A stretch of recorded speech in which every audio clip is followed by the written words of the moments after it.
I don't propose that all conservatives wear armbands. I do suggest they all wear football helmets to prevent further head injury. This is the 420 Lifestyle Show, and stay tuned. We'll be right back. Oh, yeah.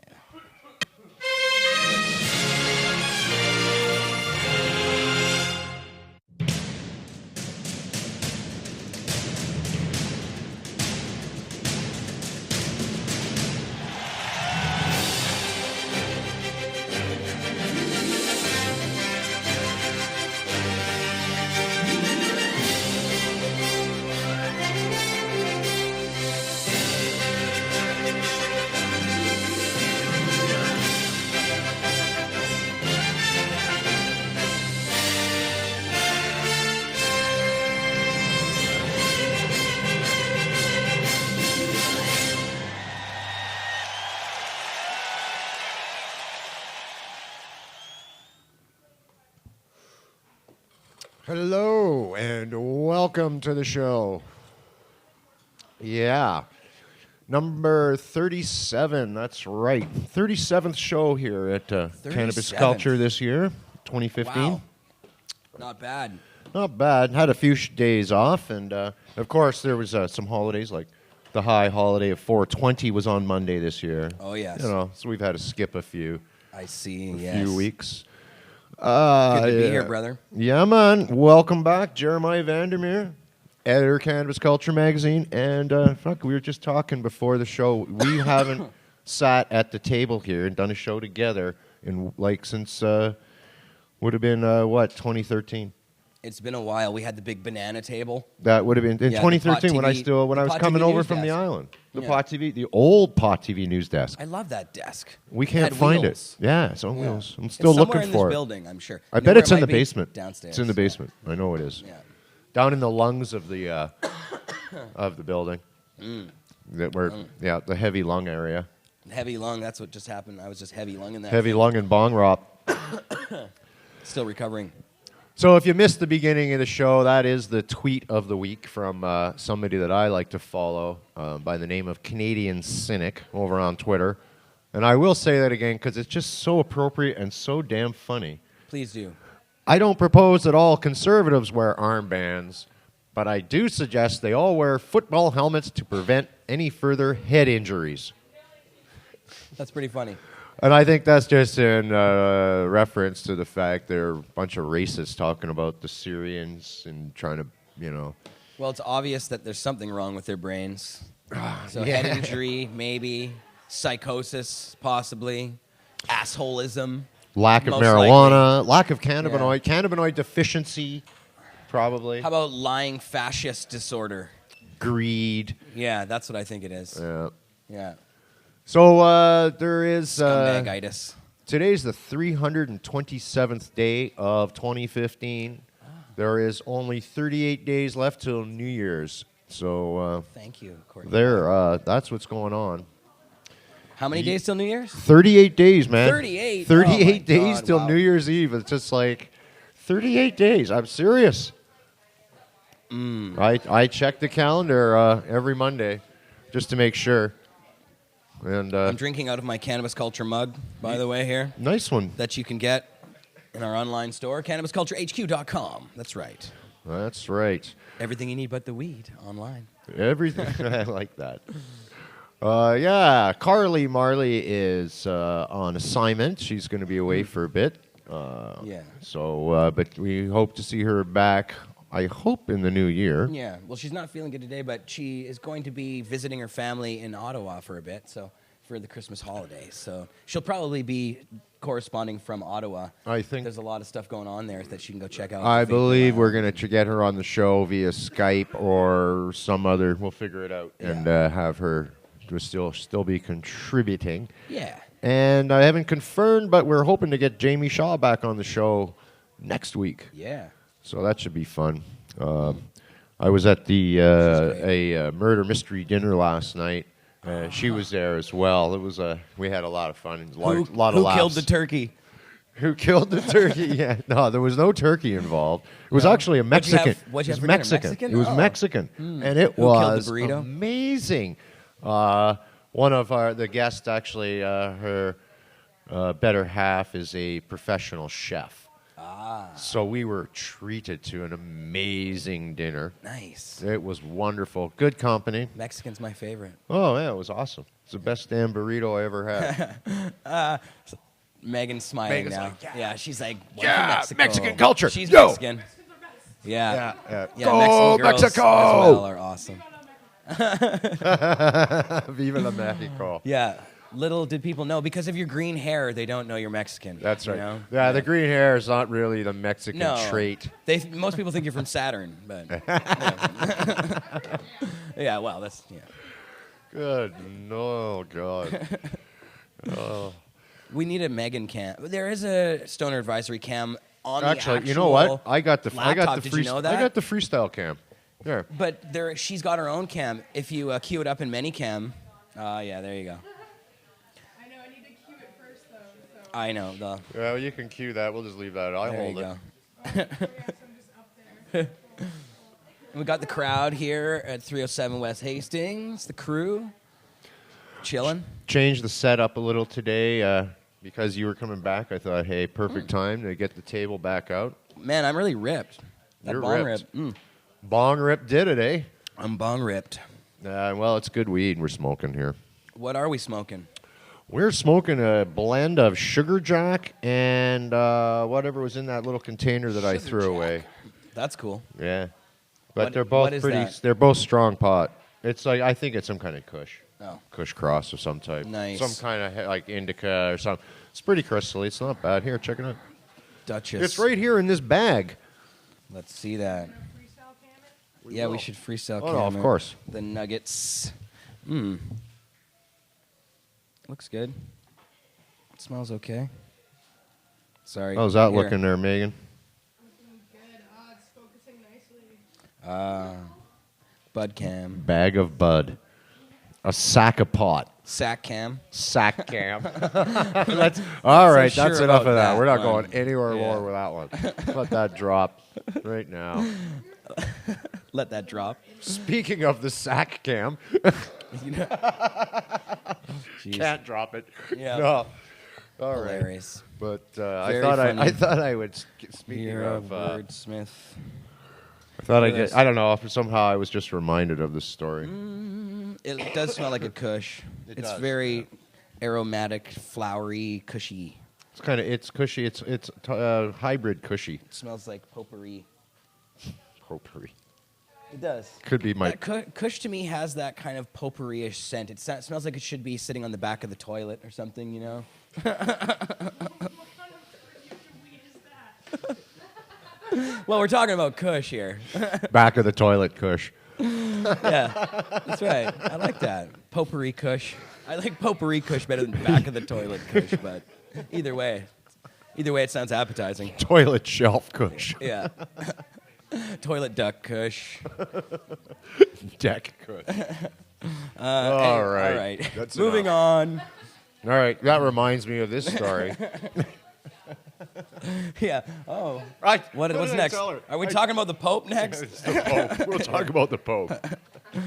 Because but I this told Pope- Megan earlier that I told you this show we were going to get right off the rails right away. Oh, yeah, I could this tell happens. Jeremiah's on the show. We're out the door.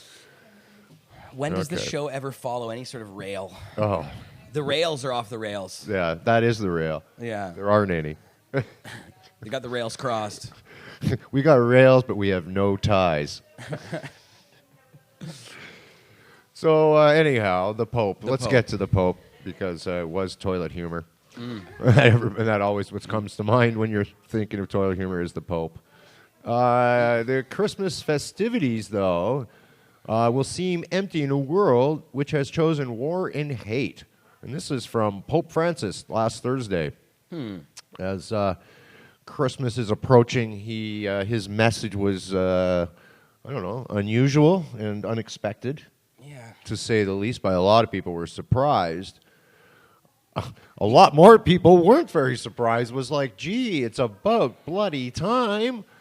Yeah, it's not a very positive comment, but I'd say it's realistic. accurate. It's realistic. Yeah, it's accurate. And I think he's obviously trying to send a message to people. Like, it's not, you know, it's our fault that we're having these wars. It's people, you know, on this earth, that's who's causing all this stuff. So they have to take responsibility for this in some shape, form, or fashion. And I know it's not, you know, average citizens who are causing these things, but your government is. And until people get up and start doing something about their governments and actually taking part in their governments, we're going to continue to have these wars. We're going to continue to have profiteers from the corporations wanting to develop these perpetual wars so that they can just make perpetual cash and find new ways to funnel taxpayer dollars into the hands of private corporations and private power centers. That's what the whole thing is. That's what war To is sum all this about. up in a little, I wish I had like a pen right now and I could draw a quick graph, because I saw a great GIF that summed this one up.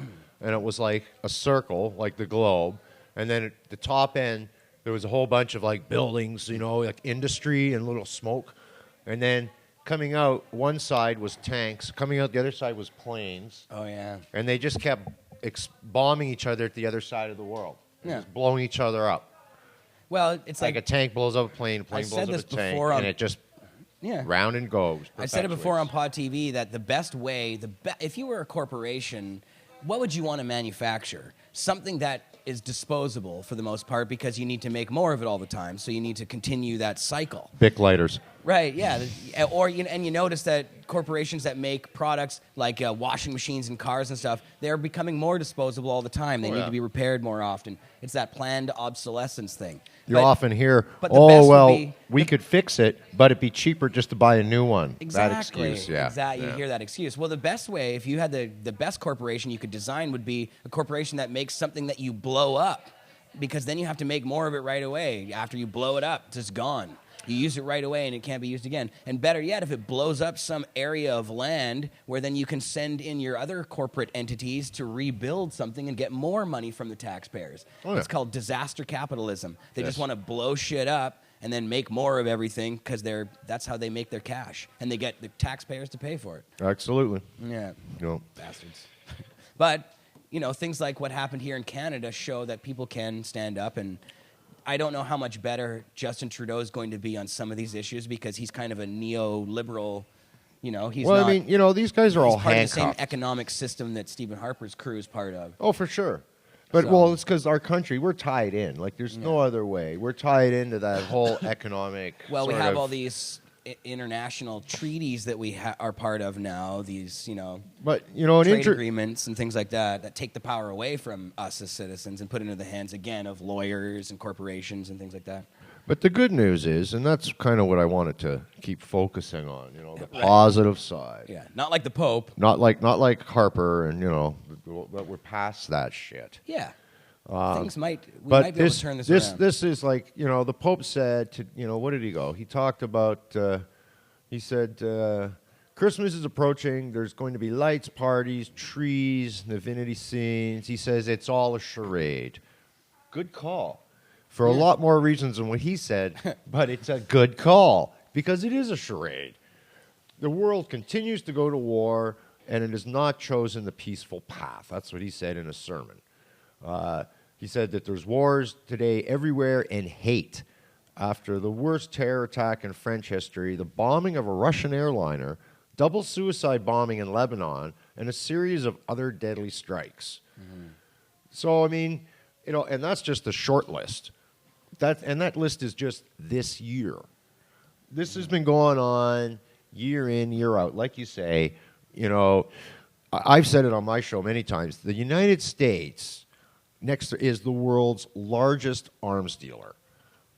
Russia comes next. But I mean, really, they produce and sell and make more weapons and ammunition than anyone else in the world. Yeah. To think to sell peace is bad for business. Yeah. I mean, what about all these defense contractors coming up with these new fancy planes and weapons and bombs and drones? Are you out of your mind? Killer There robots. has nothing to do with peace. Peace through superior firepower. If that's your goal, at least say so and admit it. Soon it'll all be it's robots. just bullshit. Guaranteed. They'll be like, you know, it'll be like Terminator style. Well, Nowadays, we're going to look at a video coming up here, Megan. If you could pull up the most amazing drone ever. And now this is actually a homemade, not homemade, but a drone you can buy for home use, but it's really high-end. It's about a $3,000 model.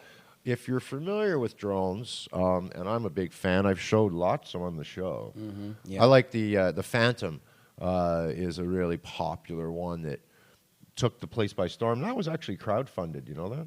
I have no idea. Yeah, I don't even that know what Phantom. it is. So that Ford drone, the white one with the red stripes, you see yeah. in a lot of shops now. It's like one of the more popular ones. It's available with the camera setup. The full high end one runs about $2,000. I want the one with the cloaking device. Yeah. But this one, check this one out. This thing is really high end. Yeah, sure. Roll it. Thank you. Yeah. Most people have never heard of DJI Innovations, but if you showed them the Hong Kong startup's best-selling product, everyone would recognize it immediately. DJI has created our favorite drone, the Phantom, a unit so ubiquitous it has become the face of the technology across popular culture. For better or worse, it's the Kleenex of drones. What made the DJI Phantom so popular was its combination of power, price, and simplicity. They have also offered a much more expensive unit for Hollywood professionals, but it wasn't safe or affordable for the average consumer. Today, the company is trying to bridge the gap between those two with its newest unit, the Inspire 1. Our product design team said that they looked at some sci-fi movies and started designing it. One of our product engineers said that it looks like a dragon skull. I don't know what that's about. We see this as bridging both the community that wants really easy-to-use systems without thinking too much about the mechanics of flight with the crowd that wants really professional video, easily captured from the sky. The first thing you notice about the Inspire is the way it transforms on takeoff. This borrows spreading wing technology DJI developed for its S-Class units. The legs lift overhead after takeoff, allowing the Inspire to shoot 360 degrees of video. So you got a 4K camera, and it also streams full HD video, 1.7 kilometers distance in near real time, down to your iPad. It also has an HDMI video out on the controller, so you can automatically see this on a large screen or connect it to your Atomos recorder. Right now, it's a modular payload that's formatted specifically for this camera, but we'll have a lot more exciting things to say about that later down the road. It's got redesigned motors and electronic speed controllers. It's to the point where if you throttle forward and then let go, it's almost like you throw on a brakes on a car. It's quite impressive. Another big addition to the Inspire is a camera on the bottom that can recognize what's below it and lock on to its current location.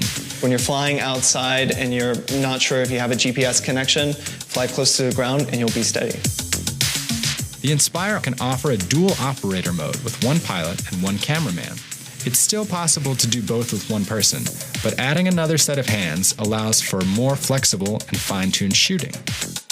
For single operators, the Inspire offers the ability to lock the camera and maintain an area of focus, even as the unit moves about, a godsend for any wedding photographers hoping to capture the perfect aerial shot of that first kiss. The DJI Phantom cost around $1,500, while a fully loaded S1000 ended up closer to $10,000. The Inspire 1 tries to split the difference with a price point of roughly $3,000. DJI is also announcing its first software development kit, or SDK, allowing outside developers to integrate their programs with the unit's camera and video software.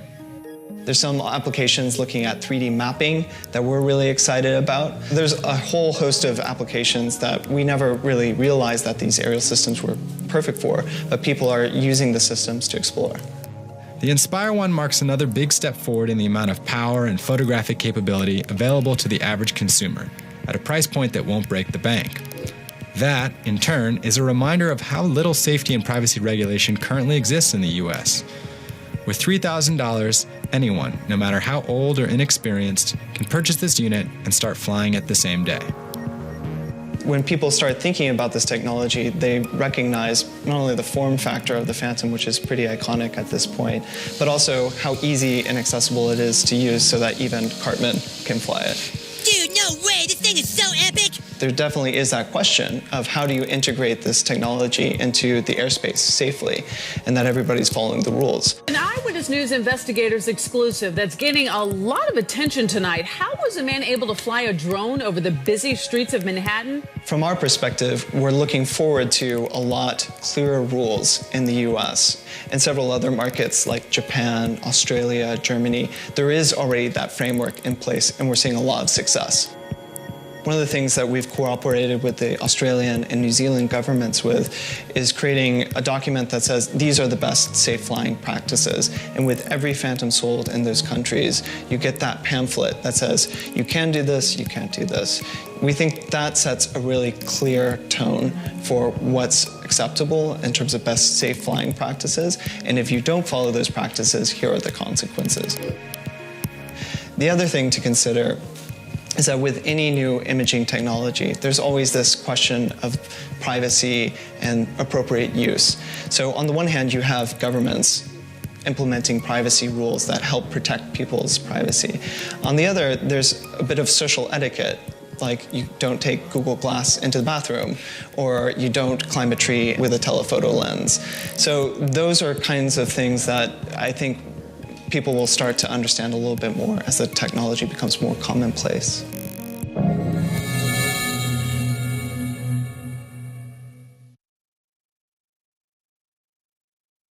Yeah. We back? Bong toke for All 420. right. Well, You having a bong toke? happy 420, folks. Sure, we had 420 during the video, so but I will take a bong toke. We were smoking pot anyways. I was. Courtney's going to come back for one, too. Courtney's coming back for one. Well, here, Yeah. give me the. Here, give me you the take thing. one.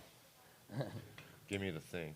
Give me the thing. Give me that Give me bong. Dutch. Her name is Duchess. Give me Duchess. And we were admiring her necklace earlier before the show. It's quite beautiful.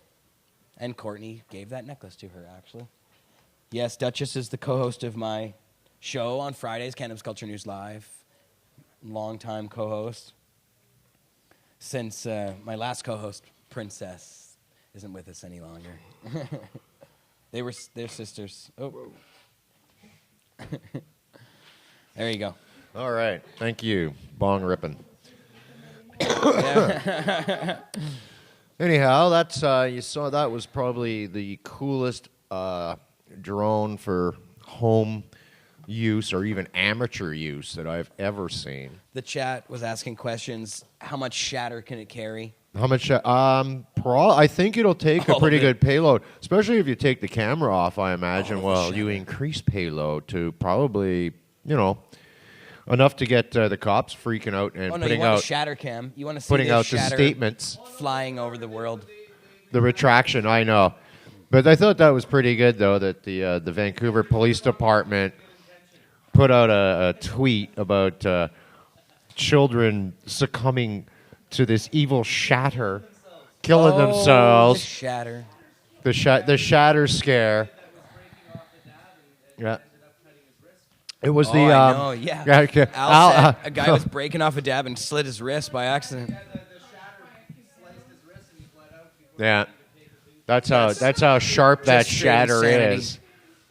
That was yeah, no tokes, bled out. Yeah.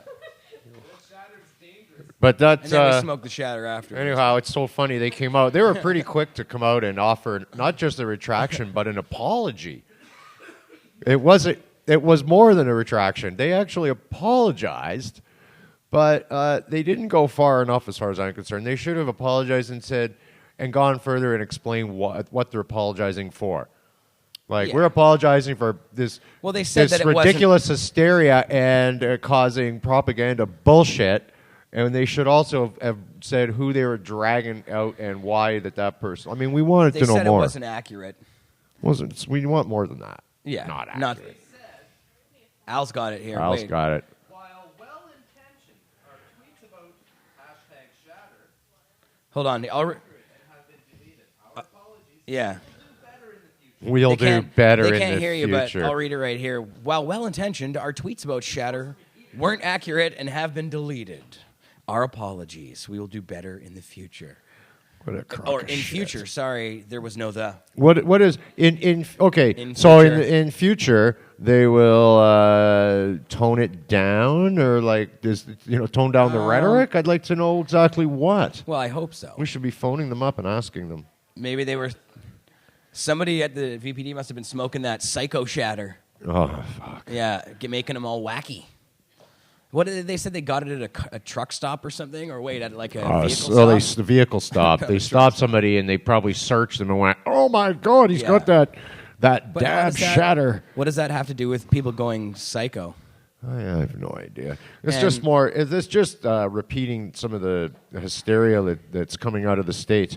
And really, if you want to be honest about it, they probably may have been referring to the dangers of making butane extraction, and because it is a dangerous process. It can be extremely dangerous. Like people do it indoors. They blow Manufacturing houses shatter, up. It may cause psychosis as well. That's right. Yeah. The extraction process. That's why all the guys who make shatter are totally crazy. That's Yeah. Yeah, that's right. Insane. Do you touch it? Do you do it? Have you ever like injected that stuff? Yes, mainline shatter. Mainline shatter? Oh, yeah. Yeah. That's right. That's why it's Straight to sharp the like veins. that. You just like stick it right in. Yeah, exactly. Al just wedges pieces under the have a skin little and he makes a shatter little hammer and- cut and just stuffs it in there. That's right. That's right. Works best around his nipples. Yeah. Nipple shatter. Woo. Nipple shatter, yeah. Uh, That's medical grade nipple shatter. You can get it at all the dispensaries now.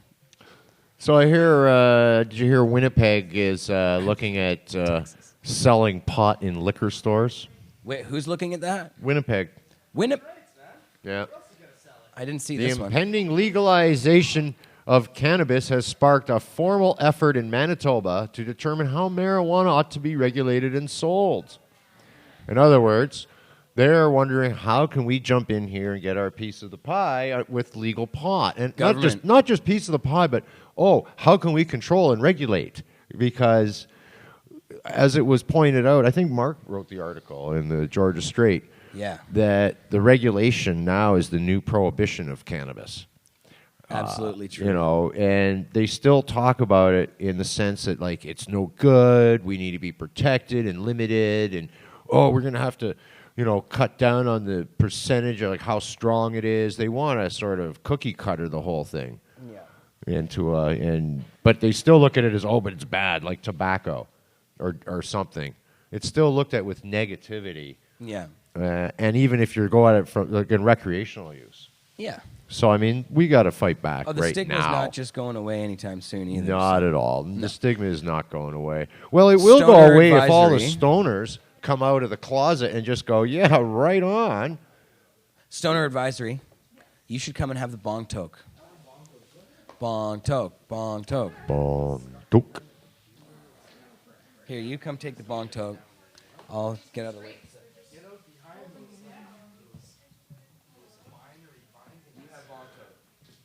Anyhow, Monday on the throne speech in Manitoba, the Sellinger government said the Liquor and Gaming Authority and Manitoba Liquor and Lotteries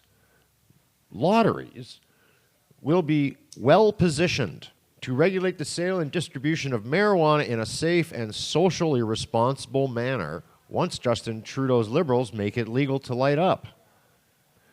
December 3rd, when the Trudeau government issues its own throne speech, coming up soon, Canada's provinces and territories expect to receive direction to help them plan for the not-so-distant future when consumers can buy a bag of weed and on the up and up. Whatever that. What is it? Buy a bag of weed on the up and up.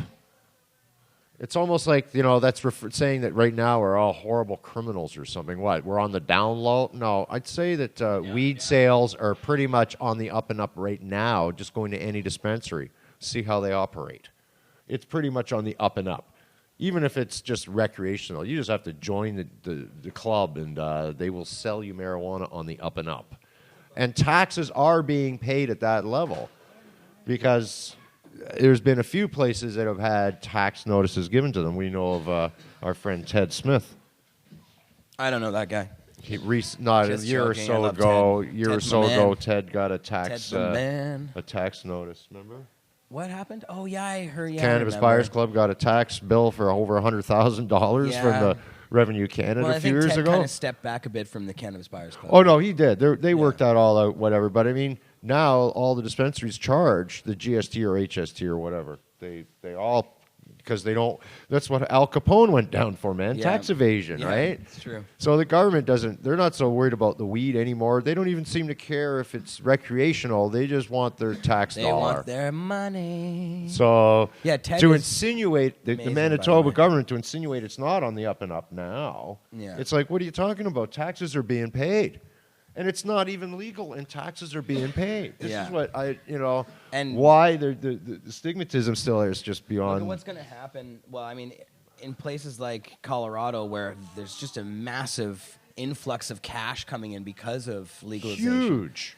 They've even, I mean, there's even this, sending checks back to the taxpayer idea floated. Well, I don't know how that where was a law. They had Yeah, to. At yeah. some point, that was just, if they are X amount of dollars over Yeah. surplus, they have to return the money. Yeah. That's in their constitution of the state constitution, I believe.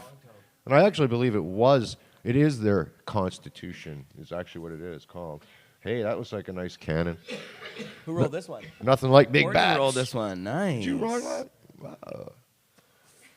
Oh, my voice A is Courtney gone. Coner. Courtney Coner. Oh, very nice. What kind of weed is that? Ooh, Watermelon and Jack. Jack. Wow. Rare. Watery Jack. Well, so what's next on your old list there, brother? Well, I was just going to get down to another part. There's just something I wanted to comment on this. Out of this article was the fact they said that governments aren't very good at selling liquor. And this is a fact. They're not. No, they just charge too much for it. So I'd be cautious about doubling down with another substance, said Prairie Director Todd McKay in Regina, where the Brad Wall government plans to privatize Saskatchewan liquor sales. Is it better to have government employees selling it rather than a well-regulated private sector retailer? I'd argue no. Yeah, I'd say that it's probably. I don't understand why the government needs to be in business at all. with Stoner these things. advisory. What? It's not an essential service that they. It's not like the cable or the cable company's not even, a crown corporation or a provincial corporation or any governmental corporation. They have sort of thrown all of those away, including like the telephone services and some of the other things that they used to have in Canada. I don't understand why they need to control our vices. It's just this nanny state shit where they think that somehow the government, because they just have an excuse to do it, essentially.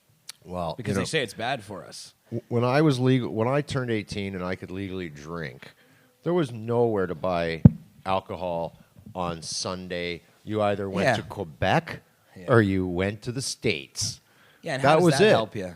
No, but that was the way it was. I mean, as a matter of fact, I was around when there was in Ontario when there was no shopping on Sunday. They had a no Sunday shopping law, and everything was closed on Sunday. Yeah. Everything. Well, Mark except helped for a to- couple. Mark Emery, exactly. That was Mark Emery, and He helped. he do that. changed that law. Yeah. He challenged it and changed it. He stayed open. He defied the law, Yeah. got busted, took it to court, and since then we've had Sunday shopping in Ontario and many other places since. Yeah, they went after him for it, but Look what happened when here in British Columbia for Expo 86. Oh, we decided we're going to allow Sunday alcohol sales and bars to open on Sunday because the world was coming. All these people are coming from Europe who are used to getting, they would think it was absolutely ridiculous they couldn't buy a beer on Sunday. So they said, if we're people- going to do that for if Expo. Europeans And at come the there- end of Expo, If Europeans come there, it'd be we're embarrassing. going to leave it go because it wasn't a big problem. They it's realized, a church thing. Yeah, it's like, it's why do they just pick bullshit. Sunday? Because that's the Lord's Day It's of the the Christian it's church? all Like, fuck off. Puritan church values. That this is where it's all this is the whole war on cannabis is based behind Bunch and of the religious church holdover is bullshit. which is really it's all racism. So the church is just racist oriented. Oh yeah, I would argue most things seem to be racist oriented, including the drug war. Yeah, exactly. Well, like I say, it's one and the same. The whole isn't world it? was racist. Isn't it for one and the pretty much same? forever? So. Yeah. Yeah. Speaking Well, of, it's kind of true though. Well, Like shit, you know, in the past wasn't so pretty, we should actually and watch. it's still not so pretty in many places, We should watch SantaCon. including in our country, SantaCon. Right? No, SantaCon. It's a video it's a video up there, SantaCon. Before we do that, but I'm going to explain Courtney- this before we watch. Courtney should the come and show. take a bong toke before we do that. Courtney, you come take a bong You come rip. take a bong. I'm going to explain wanna- SantaCon. Here, I can move out of the way. Stoner Advisory is going to cue it up. I think there might be an ad to go through. Basically, SantaCon is something that happens in many cities, usually in December sometime, or mid-December, give or take. Basically, a whole bunch of people get dressed up as Santa and go out and go for a pub crawl. And I guess the one here in Vancouver is quite fun. And this year I am going to attend from Pot TV. Yes, Pot TV will be covering the event. I will be there. It looks like a blast. Bunch of drunken Santas just crawling around downtown having like a hoot. So that looks too much fun. Anyways, I hope. Are we ready to go? Roll it. Nice hit, by the way. Yeah.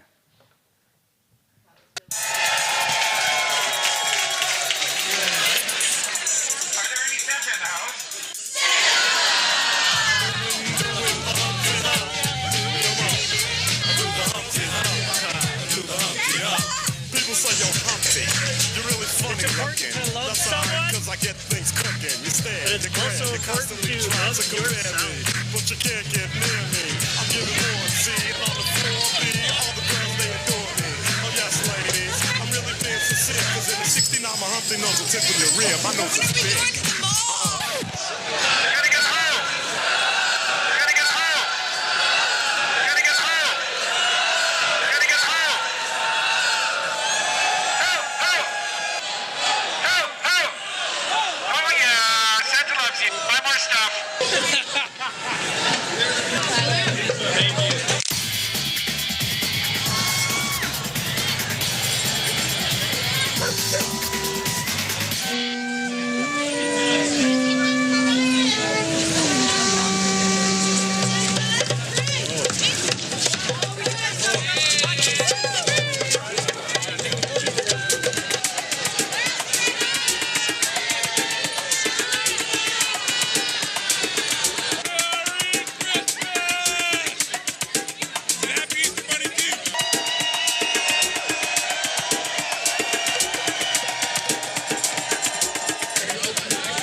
That's funny. It looked like it went back to the beginning.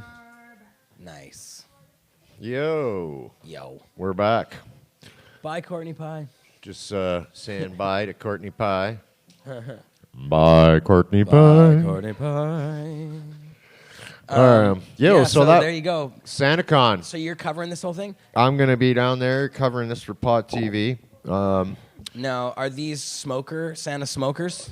Listen, from what I got the inside scoop from somebody who attends SantaCon every year, and I was told that a lot of these Santas are actually fucked up on mushrooms. And or LSD and that's drunk. interesting.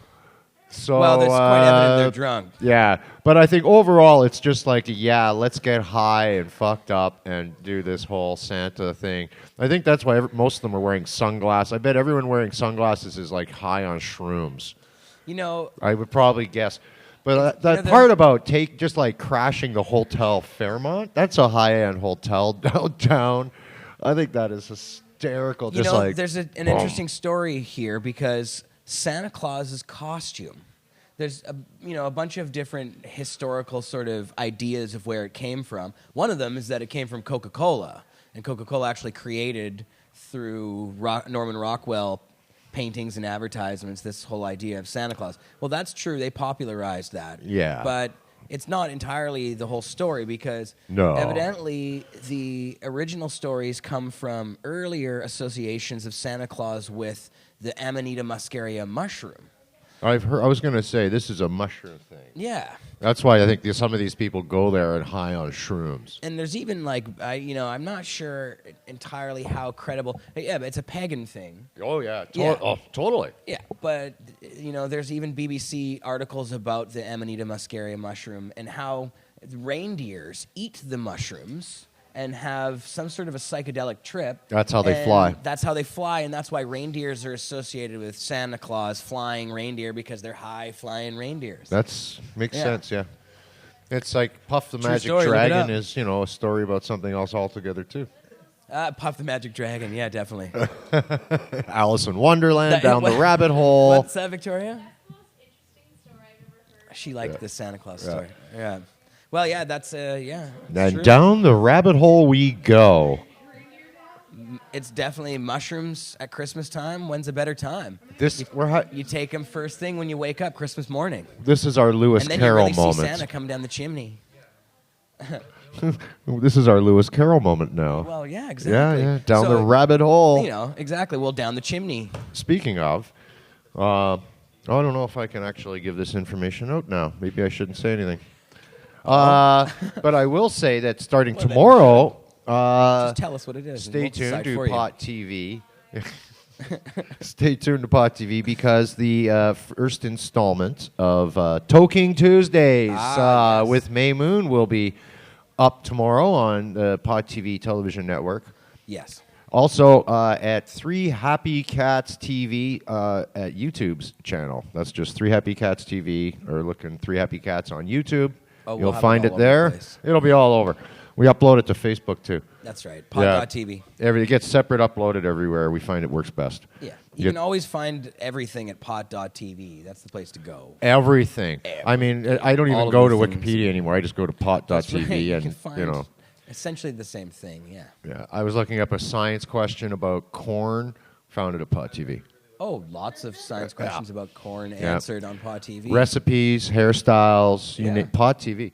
Yeah, right. Things everything. that have absolutely nothing to do with marijuana. Because Pod TV, we've been around since what, like 1998 or something? No. Pod TV's been around since 2000. 2000, that was it. Yeah, that's already up. A Pod TV shopping channel? You've done many, I know, I've seen them. Oh, yeah. That'd be Call awesome. in. Like a QVC Live. style. The shopping network, but for bongs and shit. And we should totally do that. when are we going to have You should do it. another? Bingo. There's Megan's show. Yeah. We talked that'd about be something funny. else. We could totally do it like one of those shows. That's It'll it. be Let's hilarious. discuss Pop TV business here on the there we show. go. Yeah. Sorry, Nick, sorry, we're hijacking the guys. show. Yeah. By the way, the Pod TV studio is looking good in there. Floors installed, walls are painted, windows are put in, And This we is have true. like the control booth built. It doesn't have all the equipment and desk built in it yet, but it's getting there. It's coming along, and this is wonderful. And basically, just in time for this little story, so this is a good segue into the story. Oh, look, Tippy's here. Hi, Tippy Cat. Cat. Cat Truzen. But Need a cat cam. This is just little. I call it too little, too late.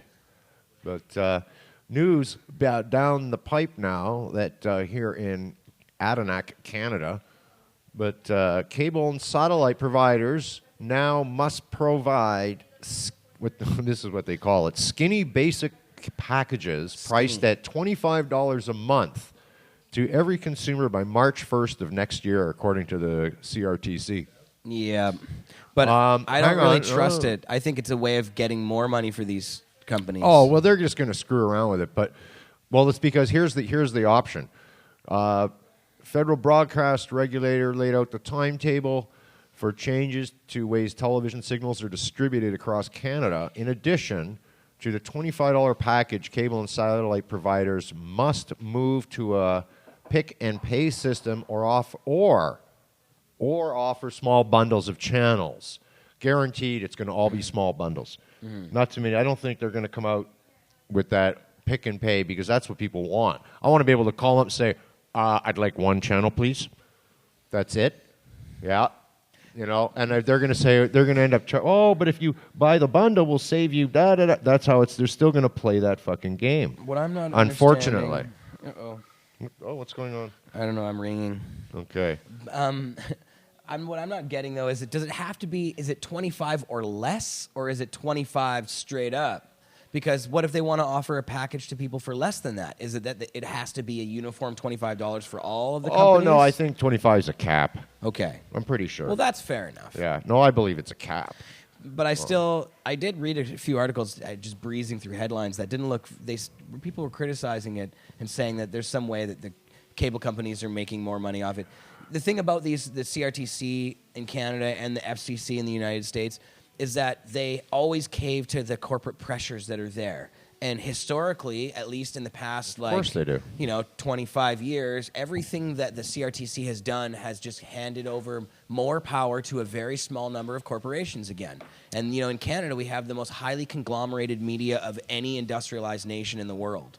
We have the smallest number of owners of the most percentage of the media. Mm-hmm. And it's really both television and print. Yeah, and what they've done is, it used to be in Canada that you weren't allowed to own all the radio stations, all the television stations, and a whole bunch of newspapers and shit. You had to either own one or the other, and you couldn't do both. But they got rid of those laws, and so the companies bought up all the newspapers, they bought up all the TV, they bought the radio and shit, and they are allowed to have higher percentages. So you have like 2 or 3 in Canada max. But what this really is, that are the really big ones. Is just this is actually this is why I called the article "Too Little, Too Late," simply because the last show, I think it was on last week's show, and earlier this year I've been covering this quite a bit.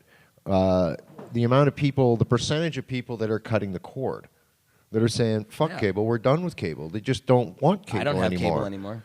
And Internet. A couple of years ago, Apple TV now. You see, if they had come in a couple of years ago and offered pick and pay channel system, man, they're instead of people cutting the cord, they would have seen an increase. But they haven't changed the format in forever. They've been and scared. They charge the same amount of money. Yeah. They've just been raking in the bucks, and they're addicted to that money. They haven't wanted to cave to the pressure, and but they're just short-sighted. But the other side of the story was last week was the never cablers. The people who are striking out now, the young people who go out on their own, cable is not even in the wheelhouse. That's the last thing in their mind of things they want to get. They would rather buy a new phone. They would rather do a million other things. You don't have cable in your wheelhouse? I always, got to have a big screen in the wheelhouse. I have a spool of cable in my wheelhouse. The one I stole from the cable company. It wraps around the wheel. That's it. Yeah. It's how I steer the boat. It's attached to the rudder. Right. Big cable system. No. But that's the thing, too. So, and also last week's story, too, that the guys who keep track, the survey company keeping track of the people, many people are cutting their cables, from the same time last year, it's 3 times the amount from it was a year ago in the same time frame of people cutting the cable. So you add that into the fact of all the people who are just don't even see it as I would never get cable. People move into apartments, they go, what's that funny thing in the wall? I don't know. They never hook it up because they get... Poor Ted Turner. It's going to go broke. Well, but you look at, we often talk about like, you watch the videos, things that are changing, things that are coming. CDs, DVDs are passé. Nobody buys DVDs anymore. I mean, Get or them CDs. down at the flea market, though. Well, but I mean, that's the steady progression of things. So cable, like, again, is one of those things. Not to mention, whatever you're paying for, you're paying to be bombarded with commercials. Well, the thing is... I mean, it's not even like... The thing is, the cable companies generally control the internet anyways, or at least a good portion of it, because they provide you that cable internet service, which is highly popular. But I mean, they're At least charging here in Vancouver. It is. Yeah, but I mean, like myself and many others, I only pay the internet portion. Right. It's half price, and I still have. They don't want to give up the. But other I shit. still have all the benefits of the. I still get everything that's on the cable channel. Yeah. Well, to be honest, though, it does kind of suck not having those. I like the 24-hour news channels, and you can get them on your laptop and then put it on your Apple TV or whatever, or get it in the internet form somehow. But it's not as cool, and it's not as like crisp, and you're not getting it in HD or whatever else you want. And so there's benefits. I still think TV's kind of cool. If they could offer an alternative through the internet and just put all the television stations up online for free. That's where these specialty channels like Show Me and Just make it all one Crave thing. and Netflix and all and so there's a lot more, and you're going to see. And I've done other stories on shows, past shows, again too, how that is the changing face of cable or of television, is because, like you say, these cable companies are also internet providers. Yeah. They're multimedia conglomerate providers type. And so, again, like I say, this is all part of the whole changing thing I think you're going to see. And I got a feeling, but what traditional cable is pretty much going away. What'll People happen want is commercial-free. You're going to see they're going to have to change up the way they do business. they'll just be able to. What'll happen is you'll be able to subscribe to CNN on their website and get the app on your Apple TV or on your Sony your television phone or whatever, yeah. and you just watch it through the app. And so then the cable company doesn't really have a reason to exist anymore, except for to provide you all of the internet at once. Yeah. Because also the physical cable requires a lot of upkeep if it gets torn down in storms, things like that. Whereas they go to the digital thing, it's a lot of that's underground or just beam from towers and stuff. It's all right? digital now, though. Yeah. Well, yeah, it's true. It's all really digital. the only difference is it's encoding. It's so that because an analog signal can get interrupted and look all shitty, but a digital signal never really. Well, it still does look shitty because it has glitches and shit, but it's not supposed to look as shitty because it's all based on ones and zeros, and it's easy to tell. If shit gets a little hazy for a second, you can still tell if it's a 1 or a 0, because it's easy to tell for the computer whether something's a 1 or a 0. If you took like a piece of cassette tape and scratched it, even that digital tape with the 1s and 0s on it would be, it's like, it's safer and the signal is better. It's just easier to transmit, so anyways. Digital dope. Yeah. Digital stuff, it definitely has made things easier in the communication world in a lot of ways. Fair enough. All right. What else? Oh, I want to make another announcement. Starting You're next always week. announcing things. Yeah, well, announcement coming in. Oh, everyone, shh! Announcement. What's the announcement? Well, I'm hoping there's interest. And if people are interested, I'd like to start once a month here on the show, glass swap. So if you have any old glass that you would like to trade or That's a cool idea. take offers on, bring it on down, and we'll have a little glass swap here once a month on the show. I like that idea. That's really cool. So if maybe we could promo that on CC. Definitely. Put that up on do what you got. Come on, bring your glass. Pick any damn day you want. We'll start. And people can trade up if there's, we'll have to try and get a few people down here. And see I mean, I got like 3 bong bowls and some other stuff. Nick's already in. Yeah, I got some stuff. might So, have something, but too. clean. Please make sure it's scrubbed, squeaky clean glass. Don't bring no dirty, gank glass. Unless, of course, they want to offer bong cleaning service here. But I don't know. You guys are busy enough as it is. Extra $5. Stoner advisory. I'll clean your ganky ass bong. Yeah. Special charge. Oh, don't bring no ganky fucking glass in here, man. It stinks. This bong is Except quite that clean. one. That's the old ganky. She's clean today. She's pretty clean today, I'll Yeah. say that. But half was the from time you bring Melissa. it out and it's clogged. The downstem, yeah. Well, it's because it's not very wide. Oh, you got the thin. I have one of my bong bowls. Actually, I think will fit in there. It's got the party size. Yeah. Well, then shit, we should do some tradesies. Yay. I'll bring in a bowl or two. So, all right. So since I mentioned that announcement, Announcement. might as well jump right into the countdown calendar since it's 5 to 5. Oh. Sounds like a plan to me. Oh, look, they're dabbing over there. Sounds like time turn on for a this. Turn on this sandwich. cam. Just turn on the freestyle. Dab in. Dabbing on the couch. Couch Wave. dabs. Woo woo. Wave. Wave. Thank you. Wave, motherfuckers, wave. Yes, it's a camera. It's a video, not still. Hilarious. Nice dab, by the way. Feel free to bring any of those up here. We'd love to have one. Yeah. Yeah, I like my... So on the countdown calendar, bong, by that's the way. right. November 27th. This is Friday coming up. I will be there. This is part of my social butterfly-ness, my calendar. I'm a socialite now. Is this Santa Claus related? No, I wish. Oh, but before you say this, I just wanted to say, when you go out, you should have a green Santa Claus suit. Or have a green Santa Claus hat with maybe like a leafy pot beard. Well, I was thinking of a green Santa hat. A green Santa hat. A green at Santa the hat very would least. be, and then just with maybe the Pot TV logo on it or something, right? That would be very cool. Yeah. Yeah. And I'm going to wear like, And a white beard. Nah, no beard. No beard. Oh, that I can just grow in. There you go. All right. I'll be joining you soon. Moving right along with the countdown calendar. Fuck, we're high. It's that bong. I am high. Hi, how It's are not you? the weed, it's the bong. What do you... I can't see from here. That's okay. My eyes are I that got bad it. now. November 27th. No glasses. Babes for Bears. That's right. This is a fundraiser kickoff for a calendar. This is Friday, 9 o'clock at Lana Lou's, 362 Powell Street in Vancouver here. The calendar launch party. What is Babes for Bears? What Well, does that I'll mean? tell you about it. Hang on there, Babes for dude. Bears. Well, basically, it's a whole bunch of girls. They're like burlesque performers and very, pin-up sort getting of more style interesting. girls. Yeah.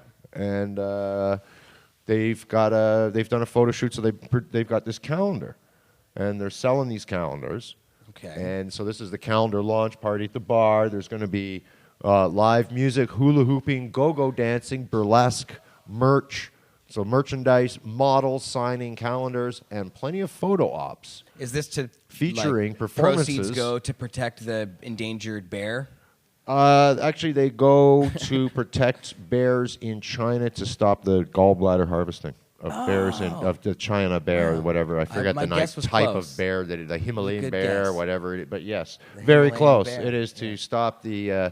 Yes, Who to would've thought? I the didn't harvesting know of that was killing of happening. bears for the harvesting of their gallbladders and their Gallbladders. paws. Why are they delicious or something? No, I think they make your penis hard. Is that what it is? I don't know. They think that's what it is. That's Mick. Why you were raising all those weird bears? That's why I'm hanging out with I the wondered bears. about that. That's why I used to plant weed. Was not to grow weed. Was to find out where the bears were. That's what you used to Go out feed to the them? bush. That's why I lived in Port Alberni, Bear Town. Bear Town, yeah. Weird Chinese Bear Town. Anyways, so there's going to be lots of fun. That's Atlanta Lou's Friday night. November 28th. That's like obviously the next night, Saturday. This Are Saturday the- coming up. That sounds Mid cool. Island Cannabis Open at the Globe Hotel, 25 Front Street in Nanaimo. Your hometown. That's right. I might be there. All right, $25 at the door, $100 for a judge's pass. If you'd like more information, go on to the book face there and look up the Mid Island Cannabis Open. Mid Island Cannabis Open.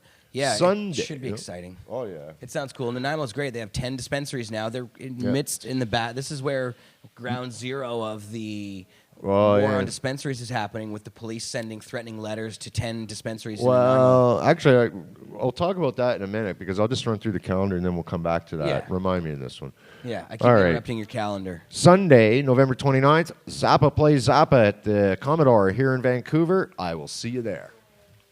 Mid-December, sometime SantaCon. Watch for dates on Facebook and my page because I'll be promoing that one. December 12th, the Art Galleria Expo, Art Show Extraordinaire, Holiday Edition, featuring 50 local 5-star artists with original art to sell, solving all your present shopping needs at the Art Galleria Expo, December 12th, 2015. It's at the UNIUN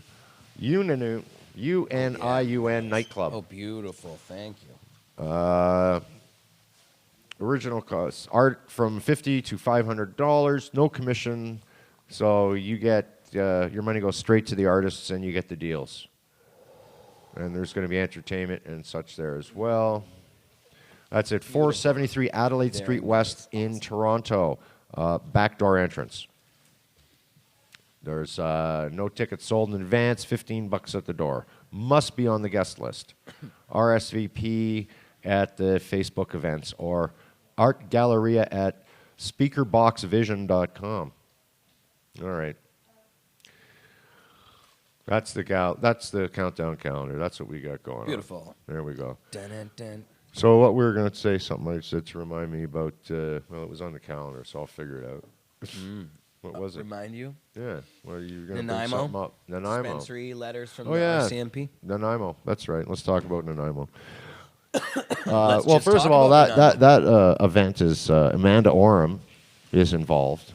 Yes, she And is. you had her on your show, I believe. Did you ever make that I did. Skype call or get her Yeah. through or whatever? Yep, you can find that on Pod TV. My last show. Everything's on Pod TV. That's right. Yeah. Pod.tv. Your last show. Yeah, on my last show. She was on, and with two other dispensary operators, talked about what's happening there in Nanaimo with the RCMP sending these letters. They didn't send them. They came to the 10 They locations. delivered them, hand-delivered them. Hand-delivered them. Yeah. Looked like they hand-wrote them, too. Yeah. Scribbled on them and shit. And they were like... Pass me the carbon paper. They weren't on a police letterhead. People didn't really believe it at first because they looked like it had been done by a kindergarten student or something. So nobody thought it was real, but the cops dropped them off. That's those Nanaimo cops. They're, you know... Well, very zero professional. hour came the other day. That's like where the clock struck 12, and they... Because they threatened to close them down after a week or whatever it was. Yeah, well, that was Friday. This last Friday. Since then, interesting enough, well, 2 have closed their doors. Yeah. 2 shops have closed, and now I've been hearing quiet rumblings. Quiet rumblings. Oh, that was a quiet rumbling. It was. Yeah. That the now the city is talking to the rest of the shops. So there's some negotiation, I believe. It must be going really on. loud when the city talks, you know, because it's a pretty big city. It's I like, think I think they talked I am through that. Nanaimo. I think they talked through that like guardhouse down by the harbor. Is that how that it opens it's like up the and spirit of Frank Ney, the pirate mayor, comes down and talks to you as the embodiment of the spirit of the city. out of one of those cannons. Yeah, and His then head shoots pops off the out. cannon. No, his yeah. head pops out at the end. Goes I like my Nanaimo beast giant thing. Nanaimo. Just Well, opens up, the lake talks. That's its mouth. Yeah. Anyways. All right. See, rails. We don't have any. No, what? I mean, not rails of Oh, cocaine. sorry. I meant off the rails. I wait, don't know what? where you're No. going, but... I'm looking around for a mirror. It's terrible. No. Cocaine's bad. It is. MDMA, on the other hand, yeah. Each to their own. As You're long not a as fan? responsible drug use, as long as you have responsible drug use, doesn't matter, Except I really have never heard Stoner of Advisory says something. Oh, acid, LSD. she said. Yes. LSD. Yeah, that's the best for sure. But that's in a whole mushrooms. different realm of Well, we were things. talking about mushrooms earlier. We were talking about mushrooms, yeah. Yes. They're close to the psilocybin. I don't know if those Amanita muscaria mushrooms, I don't know if they really get you high if you eat them. Not Well, you have to know what you're you doing. have to be a with reindeer or eat a lot of them, I think. They're delirium, so they're kind of like doing like cough syrup or something. It's, oh yeah. No, it's not a psychedelic high. Kind of like opiate, like.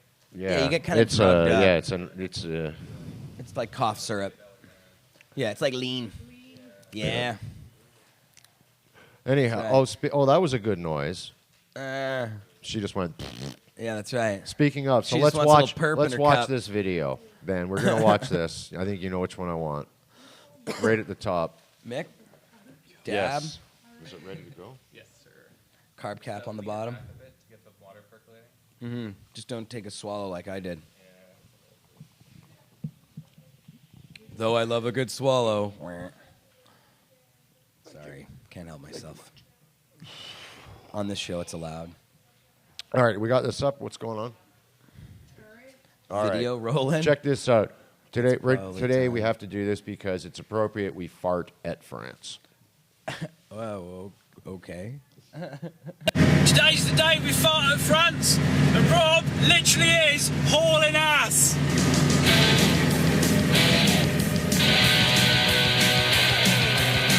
Tonight my job is get 'em ready. Hit 'em hard. Fuse is lit already. Tomorrow. Folks ready? Let's fart at France.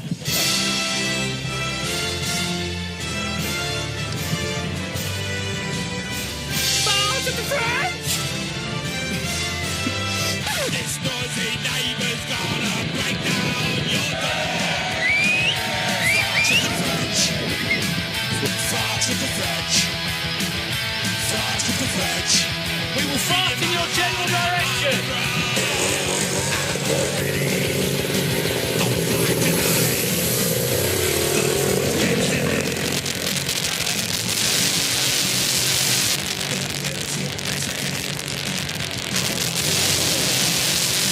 This noisy neighbor's gonna break down your door. Hey!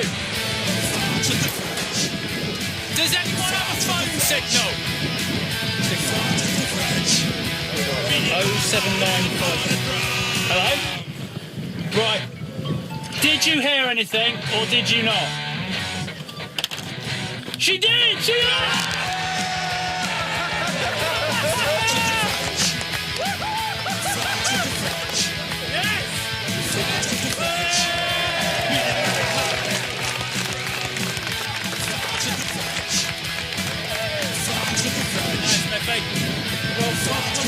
Beating my heart out, beating my heart out, beating my heart out, beating you.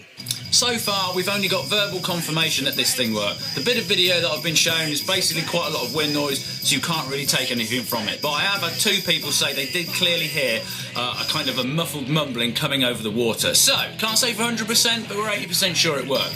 Thanks to everyone that turned up on the day. Everyone had a really good time. It was a really good atmosphere. Thanks to everyone that supported the project for the whole way through it. And then maybe we'll try again someday. Yeah! We're back. Hi, Pod TV. We're back. I'm really high. You're How about baked. you? I'm pretty baked. Just did that dab. We got dabbed, and that's what it takes. Dab the fuck out. Yeah, that's why I'm so high. I forgot about that dab. I was wondering what the fuck happened to me. I was like, Just like last week. my eyes are all. Last week, now, just to recap, and Megan, I know Stoner Advisory here. She's the producer of the show. She knows she could find the footage. Jeremiah Vandermeer sat here, took pictures of us, and then was like, Oh, yeah. I got to go. This Where's was my last week's phone? show. As he's had it in his hand. Yeah, I do that quite often. It's like, where's my glasses? They're on your face. Where's my right hand? Yeah. No, it was, well, I was taking photos. I just, see, I don't even consider it a phone anymore. It's just a camera. Yeah, that's the problem. I think I commented the fact that it's not a phone. Yes, I did. Yeah. It's Wow. not really. It's just like Groundhog Day. Is this last week's show? Yeah, I think so. We're just clipping in week from is it? last week stuff that we didn't do before. Yeah. Oh, That's Lord. funny. Well, yeah, I'm Mr. Forgetful Jones. Yeah. That's From Sesame Street? Is that the guy? yeah, that's what it is. Where's Oscar? Doesn't Oscar look like he's just a big bud? I don't know. He looks like a guy that lives in the garbage can. He does kind of look like a bud in there. He could be. Yeah, a that's like a big bowl. Yeah. Yeah. Yeah. Somebody should make like an awesome bowl for or like a It bomb should have a that stem has, coming out of the it's like garbage a garbage can. bowl, and then you Put put a nugs in, stem and you coming can out put of the those little garbage googly can. eyes on a Oh, nug yeah. and put it in there, and it would be That'd be Oscar coming funny. out of the garbage bowl. They could do like silver electroforming to get the silver on the can, you know. That'd be awesome. And you could have like, There's a cool- Big Bird leaning in behind, like. That's hilarious. Yeah. Somebody will do it. It's where's probably out there the, already. There's Muppet Bowls available at CannabisCultureHQ.com by Iceberg Glass. Here's another thing to think about. The conspiracy theory bullshit comments. Which ones? Well, this was just another sort of quote off the internet that I was floating around. You and your internet. You know, that the interweb. Okay, conspiracy theory. If you think this is some conspiracy theory bullshit, you need to educate yourselves. The media is not the truth, but rather the medium for propaganda. Well, that's definitely true. Yes. Who said that? Where did that quote come from? I don't know. It was just it was on like a meme going around. You're just stealing shit. Absolutely. Anything. That's what the internet's for. You're right. Don't you know I that do that's all why the time. comedians go watch other comedians in comedy clubs is to rip off their material? Yeah. Yes. Well, we usually try to attribute. Who would give some attribution? Yeah, if I had someone to attribute the quote to, I would always give. Random internet quotes are pretty. I dope, would though. put And it in up that- to in that Santa. particular Santa. case, I believe I'd that's say- Santa. I'd say that's a total truism. Anyways, it's like, yeah, the media is owned by some groups of people with particular interests. Usually, their interests are make a lot of money, and keep those same. Man, I keep talking about this because it just kind of just keeps coming up. But if you guys want to get educated on the crazy secret government shit that goes on, get the book The Devil's Chessboard by David Talbot. The Devil's Chessboard by David Talbot. It is mind-bendingly shocking. And there's just, the media is part of a group of hardcore government officials and groups of corporations that all work together that started a long time ago with, the Council on Foreign Relations. Speaking of conspiracy theories, here's my conspiracy theory. There, guys like Alan Dulles, the guy who started the CIA, and after the Second World War, power shifted to the United States. The United States became the global dominant force, and there were people controlling all that. And they were these intelligence community people like Alan Dulles.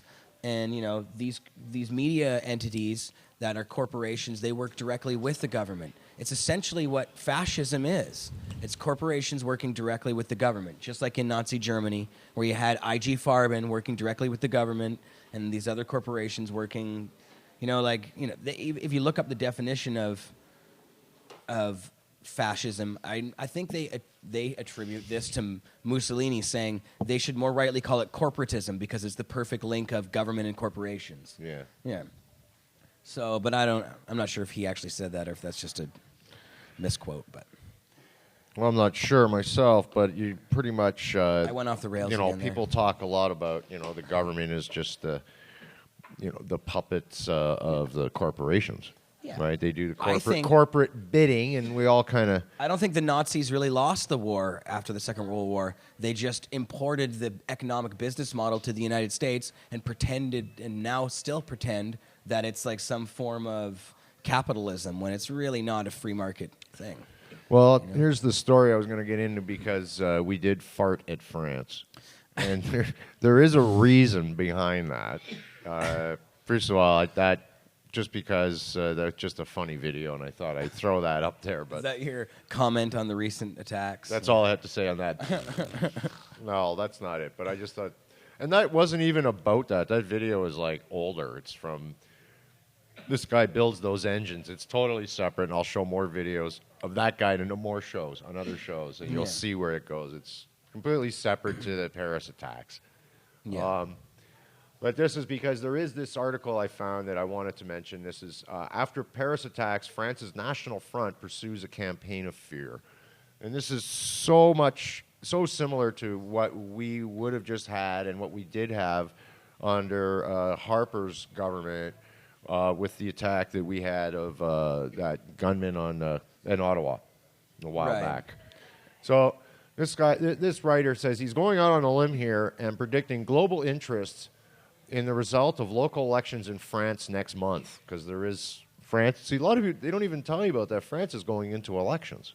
Oh, of course. And they've missed, and a lot of people don't even realize that when they look at this whole, story of these attacks. So few people normally would pay much attention to that, but thanks to the attacks in Paris, as well as Marine Le Pen, the upcoming elections have become a litmus test for the big questions seizing the world. Le Pen is the leader of the National Front, a one-time fringe party created by her father, Jean-Marie Le Pen, a Holocaust-trivializing xenophobe who was such an embarrassment to the party that his daughter eventually gave him the boot.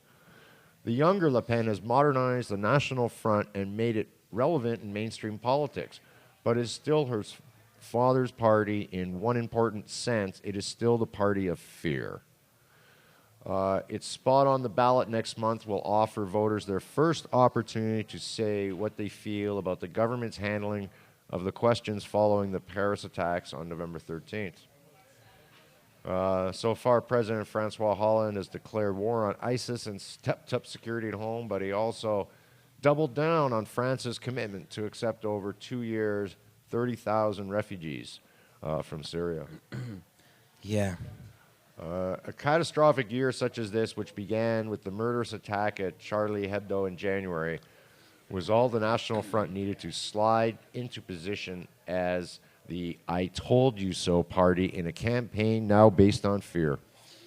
Well, man, it's always these crazy ISIS attacks or terrorist attacks in general are always so strangely convenient for the neoconservative parties, the conservative parties in Europe, or the more right-wing groups that don't want immigrants coming in and things like that, or it's a strange thing that they just seem to correspond and work together so well. And every time there's one of these attacks, these right-wing motherfuckers get more power every time. Well, and people get crazy about it. And they know how to tap right in to that hate button on people, And people go, I look on my Facebook account, even friends that I would never think would say this shit, get all crazy racist and shit. Because that's the other one we were talking about. But I was just going to say, in Canada, we had the attack right before election time, or before we were going into election or whatever. There was that whole monument deal. Sure.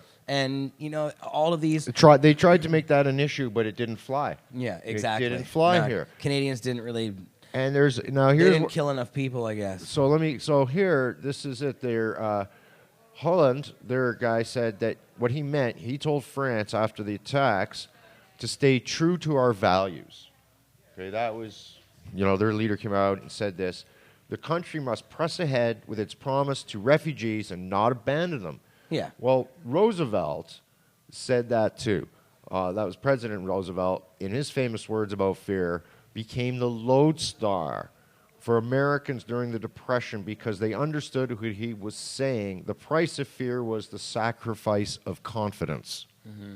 And that was referring to, as we have comments, or his quote, we have nothing to fear but fear itself, which was during the Great Depression. Yeah, that's right. So that was to people to, try to bolster confidence. In economic terms, that's like a direct, actual reality, It totally is. is. A market that's afraid doesn't spend any money and then causes the depression. It translates directly into this, though, to terrorist attacks and giving up your freedoms. Oh, for sure it does. Absolutely. And, again, I don't want to be a crazy, kooky conspiracy theorist or anything, but in this Paris attack thing, look up Paris attack drills. Like Yeah. I just told Mick too before. I did at the beginning of the show. You Before know- we came on, I did that. It's a weird thing. I again, the whole crazy Well- conspiracy thing, but it's a strange thing that It's an odd on coincidence. 9/11 in the United States and on 7/7 in Britain, they happen to be doing government drills that mimic Terrorist drills. terrorist drills that mimic the attacks totally exactly.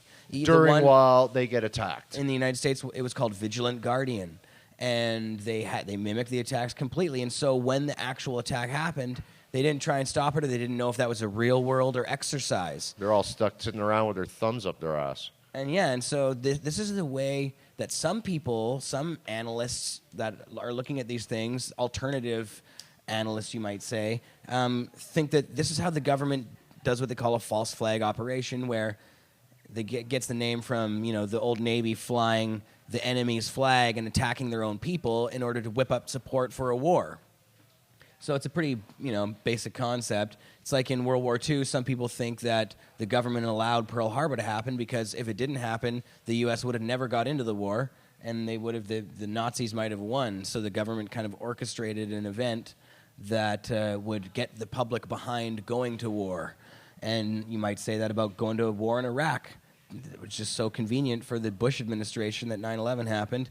It was their catalyst to war. And the people, of course, click right into line and, do their thing.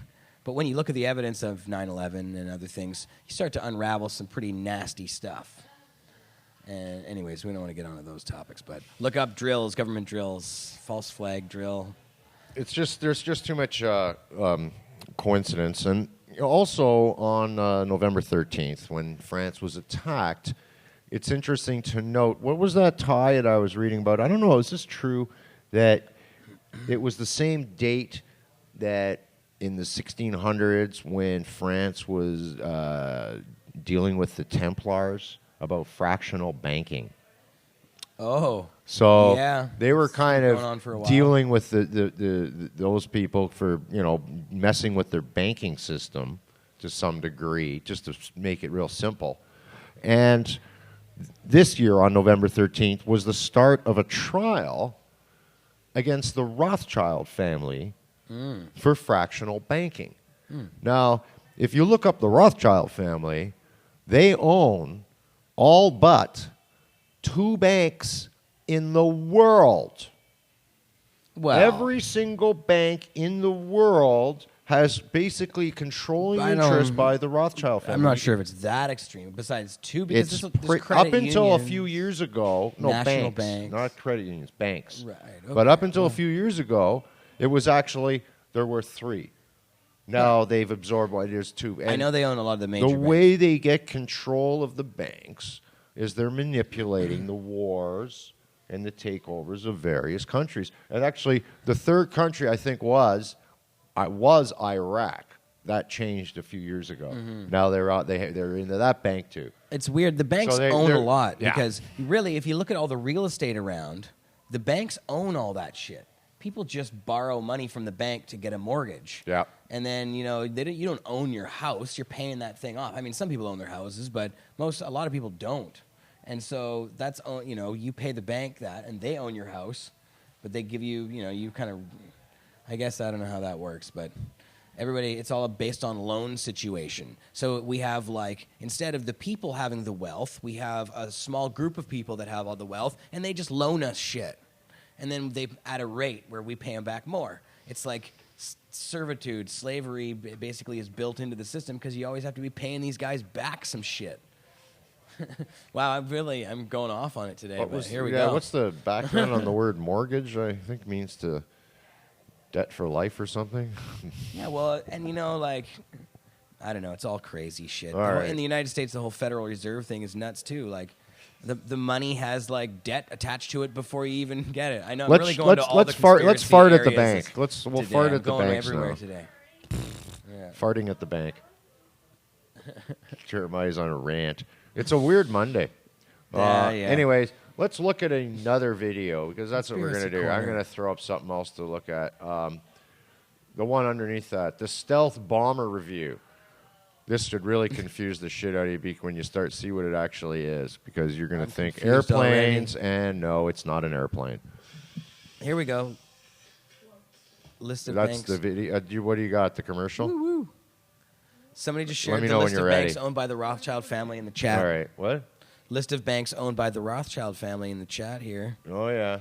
That's a lot of banks. That's a lot of banks. Holy mother. Yeah. Thank you, whoever posted that from chat. I appreciate you guys putting that link That's up of all that's those a lot of banks. banks. Holy fuck, And they own the Federal Reserve, like I was just Yeah. saying. Oh, yeah. They have basically everything. Okay. Roll the video whenever you're ready, please. Thanks. Australian company Stealth makes electric bicycles. Not the kind that get you to work a bit less sweaty, though. These things throw legal power limits to the wind in search of crazy off-road adrenaline.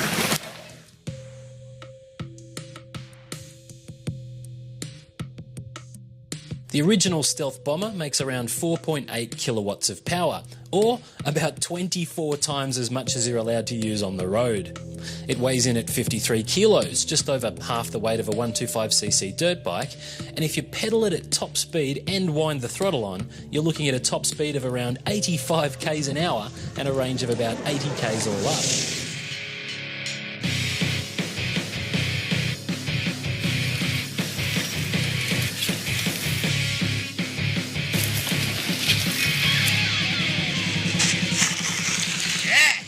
The lithium iron phosphate power pack is swappable if you're prepared to fork out the $2,000 for an extra battery, and it's rated for 800 cycles. The frame is aircraft grade chrome moly, and Stealth describes it as virtually indestructible. As such, they give it a lifetime warranty. Suspension is D&M coilover gear with a rear travel of around 10.5 inches and a front travel of 8 inches. Helping to keep the weight down is a carbon fibre handlebar and seat post. At just under $10,000 US, this is absolutely a premium product. But riding the thing is a pretty unique experience. Put simply, it hammers. You can always tell who's just had their first ride on a Stealth bike. They're selling this thing as halfway between a dirt bike and a mountain bike experience, and that's not a bad analogy. Think of it as a mountain bike, and it's a monster of a thing that makes uphills feel like downhills and generates truly terrifying speeds on a flat trail. Think of it as a dirt bike, and it's lighter, more physical to ride. It's totally silent, and it doesn't tear the tracks up as much, so it's not going to annoy your neighbours. The 9-speed sequential shift gearbox takes derailleurs and chain tensioners right out of the picture, so with the exception of the long life chain, you're basically looking at a maintenance-free fun machine. On a fast track, this thing is a beast. Your heart's pumping as much from the speed as it is from the leg workout. On a tighter track, maybe the throttle kicks in a bit too harshly, but it's still fantastic. Our bike wasn't really set up for jumping, but we threw it at a mini motocross track anyway, and we had a blast, even if it could have done with some more damping on the landings. There's certainly no complaints about these Magura disc brakes. The Bomber stops really well. And you've got the option to hit this thumb switch and engage some regenerative braking at the rear wheel on any downhill descent. Between the dirt bike and mountain bike extremes, the Stealth Bomber definitely feels more like a mountain bike. On steroids. And amphetamines. This is a seriously fun machine with some pretty amazing capabilities.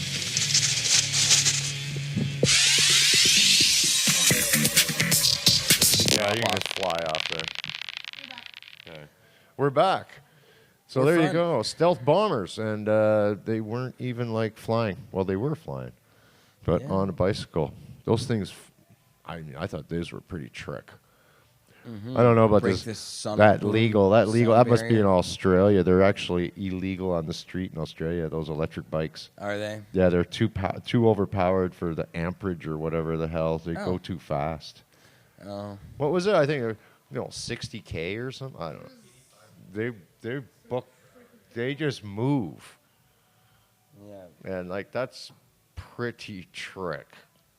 Anyways, fancy expensive toys. You got the most amazing Make drone you love all ever. that The stuff. Stealth bomber bike. Yeah, you love the electric toys. bike. Gotta love the toys. Yeah, that's a fun part of your show. I know. I Some of love these my new toys, man. I look for the coolest shit. That's what I do. Yeah, that's what we do. What else do we do? Did I don't you know. hear We about smoke weed. Alaska? No. What's she doing? I know. she's She last time I almost- saw she's her, about as she cold was as me right like, now. yeah. Alaska? Yeah. I haven't seen her for a while, but she has really white She was hair offering now. cruises.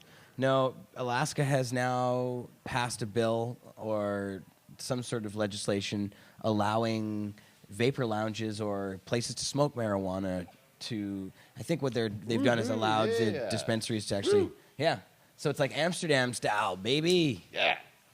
So that is very cool. That's the first place in the United States of America that has that going on. You know, one of the things that I think needs to Or at be least legally, that is. We're not pushing enough as activists here in Canada, and I would pretty much point out to us here in particular at this very particular location. This one right here. This Point it one out, Mick. right Point it here, out.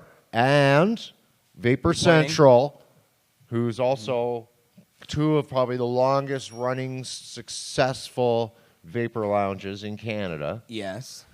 As exemplary models of how well and how least, like, there's been just absolutely no problems that really arise here that have ever really needed police attendance, or there's never been issues at all from running these operations.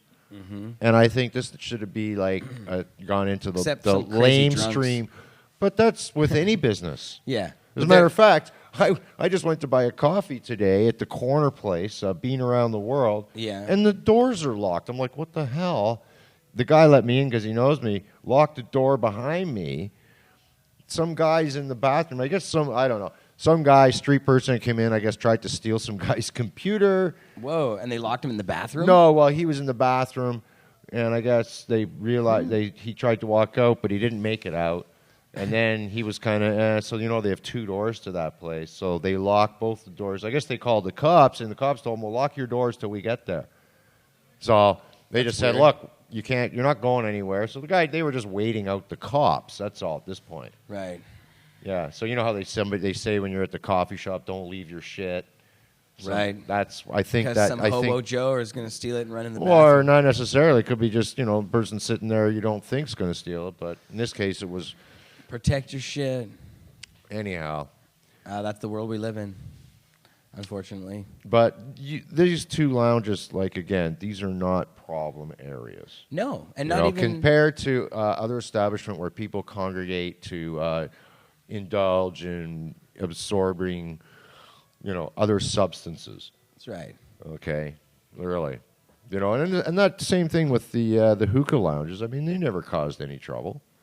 No, the real trouble and policing costs all come from alcohol establishments. Yeah. And Yeah, nobody's just running out of the fact. hookah lounge and going wild or anything. Yeah. Yeah. Well, I think you got to look It's at the not types fair. of behavior of what people do doing these activities. People smoking, like cops are the first. Yeah, people smoking weed are usually pretty easy to deal with. There's not a problem. Whereas same cannot be said for people who have been drinking. To me, a specialty club like a smoking lounge, their whole argument, the city of Vancouver's argument for shutting them down is that, well, we can't have people working there because the health thing. It's against their health. I see, They might and workman's comp. They brought workman's comp into it. It's exploiting people because people need a job, so they'll take a job there even if they don't want to work there. Is the kind of stupid nanny logic that the government has. But no, if you don't want a fucking job at some place, then you don't go in there. If you're comfortable with consuming secondhand tobacco smoke, then that should be a warning. They tell you right away. Are you comfortable with consuming secondhand tobacco? Isn't smoke? that the same And if you logic are, as girls who take jobs at restaurants and then complain about the skimpy outfits they have to wear? What about close? It's not quite the same thing, but it's it is on that same line though. Well, people again. think if if you take apply to a place- job somewhere, Yeah. this is what you have. Like There's a for dre- instance, there's a you want to dress be a code. cop, you have to be an asshole. It's just the way it goes, right? Personality code. What's that? Sorry. Yeah, Right. like a girl working if a at girl Hooters. wants to wear and long com- pants at yeah. Hooters and like a turtleneck. Like we call it Hooters. Why? Of course, you're expected to show some cleavage. How can you complain about showing cleavage if you go for a job at Hooters? No, I don't think we should be totally PC so we like block all that shit out. I like being able to go to Hooters. Well, it's the free market. Like, I think people should have choice. Yeah. This is what it boils down to. And again, you mentioned earlier the nanny state. Well, when it comes to smoking cannabis, I got a feeling you can sit there and make the argument about, oh, you're exploiting jobs. But how about if we say, well, then, for instance, well, we only hire people who smoke cannabis. Right. So we're only accepting No. smokers. Then you're going to make the argument, oh, well, then you're isolating. but You're not. that's- Then you're being like That's you're isolating. discriminatory, though. Discriminatory. See, there's a difference between. You can't win though. It's well, too wait a sec. PC, like you say. It's wait a second. There's a PC difference too between, far. Say, let's use Hooters for an example. There's a difference between having everybody there wear the same uniform, which is uniform, meaning everybody wears it, which is not discriminatory. But if, say, you only hired girls with big tits, then that would be discriminatory. I don't think they do though. I think no, it's just exactly. They yeah. don't at Hooters. There's girls of all shapes and sizes. And Exactly. so It's- that's they not, just they have to wear the. because it's illegal. It's just wear the T-shirt. Yeah, and you shouldn't be discriminatory. No, against so that's. But I that mean, same, I still yeah. think. I a didn't place want like to this- mention that one. Yeah, Actually, we I was going to shouldn't- stay away from the Hooters one. But I went right for it. yeah, you bet. So there you go. That's it. See, but, I'm no, uncensored. And but like I say, I don't think the you could. I Monday think it show. should be you as an employer. If I'm employing people, I say, well, I employ people here that my preferred pick of resumes is pot smokers, so I don't have to worry about getting around I can get an exemption. Like I should be able to have an exemption, or not an exemption, but a waiver. Have my employees sign a waiver because they came in, well, I'm already a pot smoker. That's why I choose to work there. Right. It's like we force nobody to come in because you'd still be able to turn around, open a drawer, and say, look, see that big stack of papers there? Those are all pot smokers who want to work here. They all came down and gave me a resume. It has to be reasonable, though, because there's a line that can be crossed. Like, and I mean, obviously, this example is stupid, but if you were like signing a waiver that, well, you could harvest my organs or some ridiculous thing, it's like obviously there's got to be a line to how much damage you can do to your body that's allowed at your But there employment is place, no or inherent working damage without from pot helmets or smoke. Ingesting fumes or something like that. But I don't think there's an inherent damage from pot smoke. This is No. just as And it a has to be really logical. minor. It has to This be is a very scientifically proven. minor, logical, simple.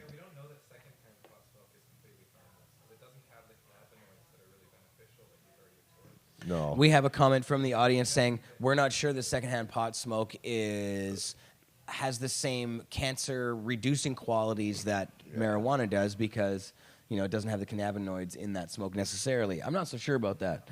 But I don't like the fact of being nanny stated about smoking environments at all when it comes to cannabis, because, like I say, people are still going to smoke. Smoking's they're a cultural smoking. thing. It is. It's and I think.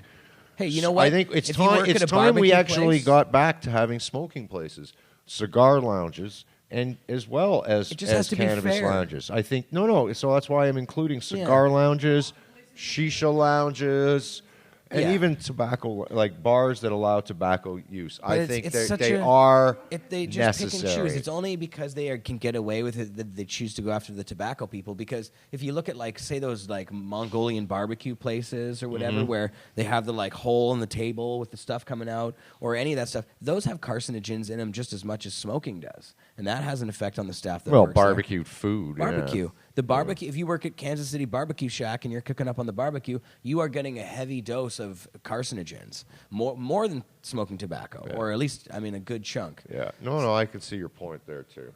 Yeah.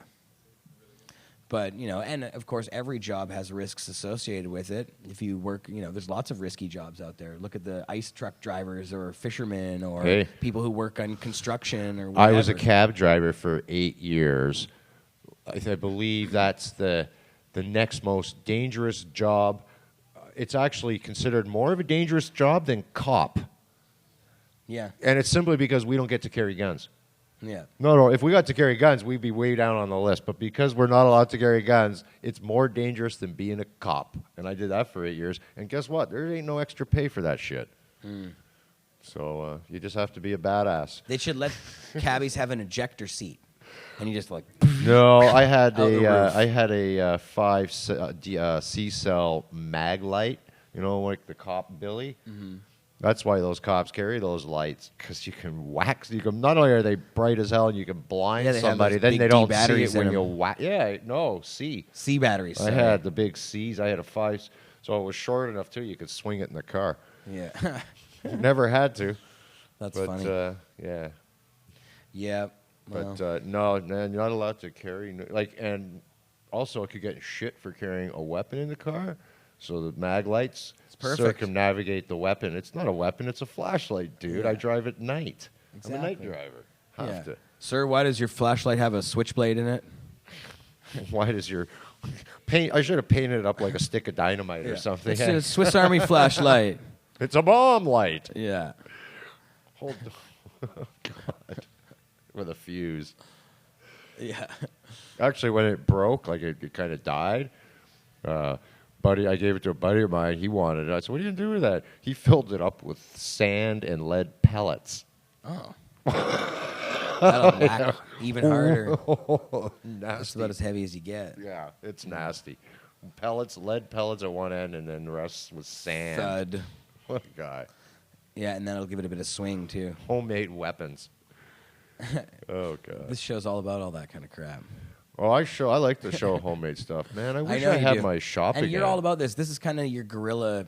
You know, you've been a No, it's called guerrilla activist do for it a long yourself. time. It's not guerrilla. Yeah. It's do it yourself. Yeah. Guerrilla. Well, yeah, guerrilla. Well, it's okay. guerrilla. It It's is. guerrilla. It's like, you know. Where am I camo? It's taking what you have and you around you and using it to your advantage. That's guerrilla. MacGyvering. Whatever your surroundings are, whatever your environment, you can go guerrilla and just use what you got around you. It's like Future MacGyvering. bong. Yes. Future bong right here. Yeah, there you go. That's fully Turn this guerrilla. into a bong. We should do that on the next show. We'll turn this into a bong. Turn our water bottles into bongs on the show. Hell yeah. Just for snicks and Dun, giggles. dun. And then Yeah, we'll give it's not them so away. good in plastic, though. I've done that many times before. No, that's an emergency. Yeah. Yeah. Oh, yeah. Tinfoil. Oh, hey, you know, it's the real ghetto tinfoil is when you have to like separate the wax paper from the foil Cigarette of pack? the cigarette foil. That's Never the do that. ghetto foil. Never do any of that. Never. Tinfoil, that gives you aluminum oxide poisoning. That is the worst. Yeah, you don't want that. Totally ghetto. Pop can, pop right? can hits, or that's also bad news. That's a very common way to smoke. There's a funny story about what's his name told it.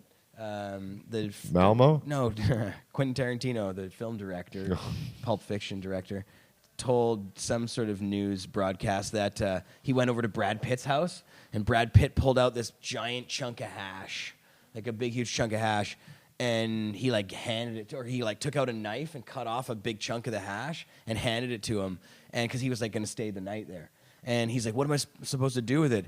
He's like, goes to the fridge, grabs a Coke can, and hands him the Coke can, and that's how Brad Pitt told Quentin Tarantino to smoke the hash. So, pop can hoots. God. Everybody does them. Brad Pitt, you know. We've all probably done it at one I think time he'd be or rich another. enough to get some good glass or You'd something. think he'd have some glass, but again, it probably got all busted in tantrums and rages and. Well, no, I hear. Aren't they Not like- his, maybe his aren't they ex's. serene people, and Oh yeah. they're like, you know, heavenly gods, and The they sit perfect cross-legged life. and They're, yeah, have yeah. halos The around beautiful them. people and the beautiful life. Yeah. Yeah, yeah. The fairyland. Mm-hmm. Okay. All right. Well, let's watch one more video. Because we have it's our last Look one. show the cat cam over there. I will. I was just thinking we're gonna freestyle. Pussy cam. Freestyle. The stoner advisory and our Team Buds cat. There he is. There they are. There's Team Buds. Oh, that's Stoner cute. advisory. That's a good picture. Aw, There we go. look at that cat face. That's what we get to. he's That's what we kissing get to now. look at here now. Now he's kissing. There you What go. a little cutie. And if we look over there, and there you can see Tippy. Tippy's like on the chair over there sleeping. Aw. There you go. Buds wants to go and say hi. They've been fighting, and Buds has a big chunk out of his head. Yeah, I noticed 2 that. chunks. A bird? A burn? The way it's just the way it's been healing, the way it's been. A Burn from what? It's like he walked past an email or something. No. That's what it looks Shh. like. Don't tell anyone that. We're All live right. on the air. Okay. No, it looks like a scratch. Yeah. Anyhow, looks like you can scrap Why, did it. somebody see him hit a nail? No, that's just. No. All right, never mind this now. He's moved on. They're Bud's has gone off to I the don't new believe it. studio They to fight all the inspect time. the work. Tippy's real mean. Tippy gets Tippy bitchy goes, as fuck. goes That's the one. Electric bike. This is cool, and I like to show this kind of stuff. This is another. This one's a little more realistic, kind of. I forget. Maybe it is. Anyways, I was looking at so many electric bike videos. There's so many of them out there. Oh, no, I know what this one is. I remember this now. Check, this electric bike is a homemade electric bike, and it is badass. This is like a recumbent bike, a three-wheeled recumbent style. Yeah. Recumbent. Check this shit out. This guy's doing brake burns on a recumbent, but he's got like a motorcycle tire on it. What does recumbent mean? Means you're like laying down when you're riding. You know, those ones that you're kind of recliner. like sit with the steering like this. I know. Those, the wheels are up above you. You're like... Or not necessarily front, but out in front. Yeah. Anytime there, roll it. Those things, they look like... Stoner Advisory. Producer, Deluge. ma'am. St. Electric. It's not finished yet. It still needs to have aluminium battery boxes down here and a good tidy up. Rear suspension adjustable, lengthened rear swing arm so the front doesn't lift. Huge rear brake, awesome braking. Monster fat rear tyre, plenty of traction. Lithium battery pack, temporary. Primitive shaky camera mount, which you'll find out soon. Apologies in advance for the shaky video. Thumb throttle ignition switch. Still need to add the cycle analyst and really give it a good tidy up and finish it off. This is just for test purposes. It's currently tuned to about 65%. Bear with me while I put my gloves on and mount the camera. I have a motorbike helmet on, so it may be quite muffled. Also, you're now in a waterproof case, so you may not be able to hear a thing I'm saying at all.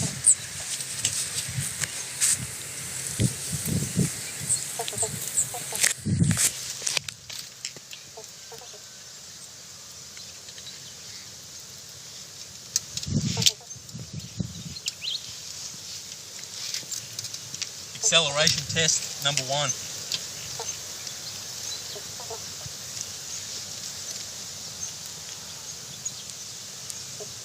Actually, we might try and hold the front brake and see if we can do a burnout. I don't think so, not with a tyre like that.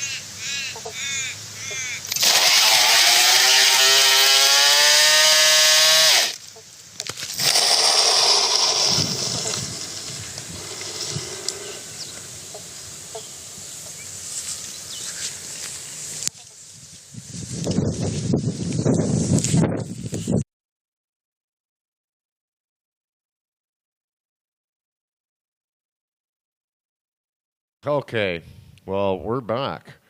And so I don't know about you, but that's a badass electric trike, in my opinion. But I think this is, I can't wait. The future of transportation is changing. Oh, here's Jared coming right here. But, yeah, Keegan's going to give me a fat dab here in a second. He's just preparing one off cam. And, yeah, you can come on in. Just make it a little easier. You can use the surface. Use the big table. We're set. Yes, as I said earlier, we thought we'd drag out the table today and change up the set a little bit. I don't know what the hell they think about it. Any comments in chat about the table set? Tell me. I'm going to ask the chat. What do you guys think? Do you prefer the table or do you like the old setup with the couch? What do you prefer? Let's ask. Can you give me let's see what's going on there, Jer? I'm asking the chat if what they prefer, this set or the other set with the couch. They like this one? All right, we'll stick to this one for now. All right, go to this. Why don't you put on the freestyle cam here for a minute? Yo. Yeah. Are we there? Check this dab out. Monster dab. Nice fat dab of some Lindsay OG. Fat dabs. Monster dab on a like a monster dabber. Give that like 10. Yeah. Great way to end the show.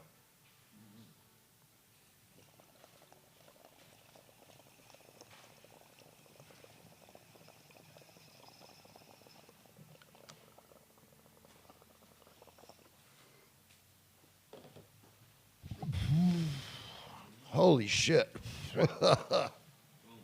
Still coming. 2 lungs later. He was smoking the Lindsay OG from Heavenly O'Days. And I'm done. TKO. Boom. Oh, yeah. Yeah, that'll definitely get you higher. It's a pretty heavy, strong. Holy stone. shit. Feel like Tyson hit you in the face? I'm done.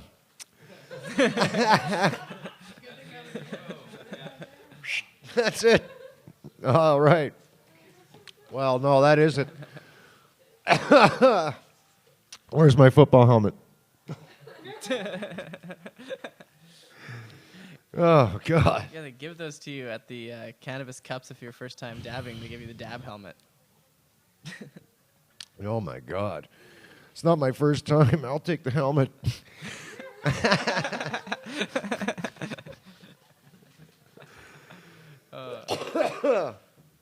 All right, I need some water. Water. It's Mikey has ropes.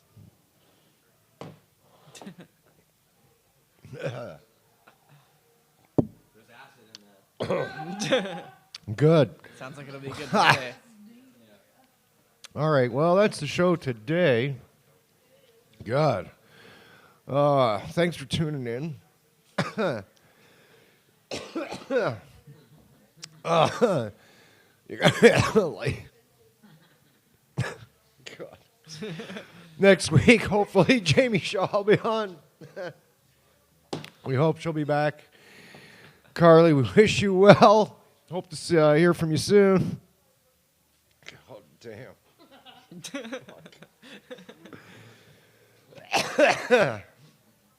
Thanks, Jeremiah, for co-host. Stoner Advisory. God, fuck. You gonna make it to the end of the this show? is so good. Keegan for the killer dab, you fucker. Anytime. Yeah, I suppose I didn't have to do it all. Oh, it wouldn't have been as much fun if you didn't do it all. Oh, God. And this is probably something really good footage we should take for another.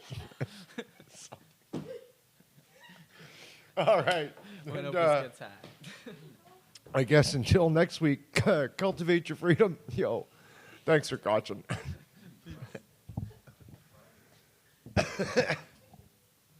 Oh,